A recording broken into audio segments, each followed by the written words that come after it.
भक्तांनो, विशेष करून जगभरातील सर्व दत्त भक्तांनो, हातात संधी आहे तोपर्यंत, हातात वेळ आहे तोपर्यंत एकदा तरी श्रींच्या अर्थात श्री स्वामींच्या अक्कलकोटला जाऊन महाराजांचं दर्शन घेऊन या.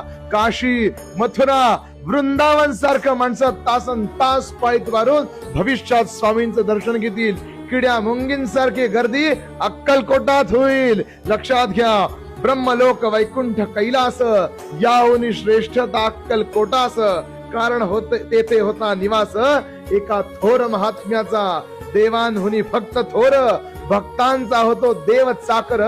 याचे दाखले स्वामींनी आजवर अनेकांसी दिलेसी. भक्तवत्सल भक्ताभिमानी स्वामींचं दर्शन हातात संधी आहे, वेळ आहे तोपर्यंत नक्की घेऊन या. एक दिवस असा येईल की सोलापुरापासून अक्कलकोटापर्यंत रांगाच रांगा लागतील. श्री स्वामी समर्थ.